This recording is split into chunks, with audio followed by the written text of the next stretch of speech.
Hello everyone, আসসালামু আলাইকুম। কি অবস্থা সবার, কেমন আছেন? আমি এখন বর্তমানে আছি সাপাহারে। তো শুরুতেই আপনাকে সাপাহার সম্পর্কে পরিচিত করে দিই। সাপাহার হচ্ছে নওগাঁ জেলার সুন্দর একটি উপজেলা। সাপাহারকে আমের বাণিজ্যিক রাজধানী হিসেবে ডাকা হয়।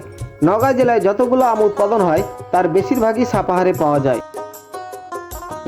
সাপাহারের আম খুব সুস্বাদু। সাপাহারের আম বাংলাদেশ তো বটেই, পৃথিবীর বিভিন্ন দেশে রপ্তানি করা হয়। বন্ধুরা, আমি রাশিদুল ইসলাম এই মুহূর্তে দাঁড়িয়ে আছি সাপাহার উপজেলার পাশে।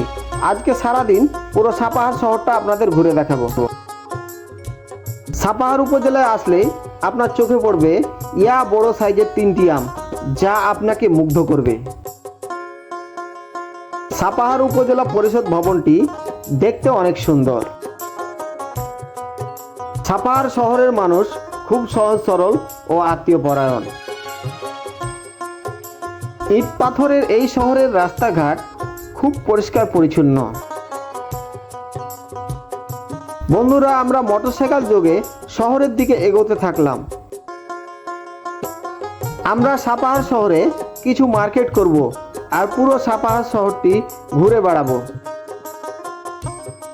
সাপাহারে এসে আমার অন্য রকমের এক অনুভূতি, কারণ এর আগে কখনো সাপাহার শহর আসা হয়নি। এখানকার মার্কেটগুলো অনেক বড় বড়, আন্ডারগ্রাউন্ড, মাটির নিচেও অনেক মার্কেট আছে। সাপাহার শহরে থাকার মতো ভালো মানের হোটেল আছে, চাইলে এখানে এসে রাত্রি যাপন করতে পারবেন। বড় বড় দোকানগুলোতে বাহারি রঙের কাপড়ের পসরা সাজিয়ে বসেছে, চাইলে এখানে সস্তা মূল্যে পোশাক কিনে নিতে পারেন। আমরা আন্ডারগ্রাউন্ড মাটির নিচের দোকানপাটগুলো দেখলাম। রাস্তার দুই ধারে বাহারি ফলের পসরা সাজিয়ে বসেছে বহু ক্ষুদ্র ব্যবসায়ী। এক পাশ থেকে আর এক পাশ, একদিক থেকে আর এক দিক, যেদিকেই দু চোখ যায় শুধু মার্কেট আর মার্কেট। রাস্তার পাশে দাঁড়ানো হকারের কাছ থেকে আমরা আখের রস কিনে খেলাম, যার মূল্য নিল মাত্র 15 টাকা গিলাস। সাপাহার শহরটি ঘনবসতিপূর্ণ হওয়ায় সারাদিন যানজট লেগেই থাকে।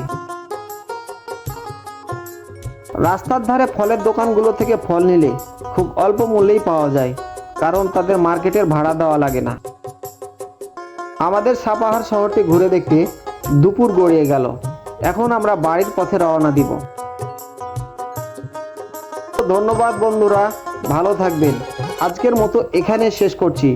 আবার হয়তো দেখা হবে নতুন কোনো ভিডিওতে।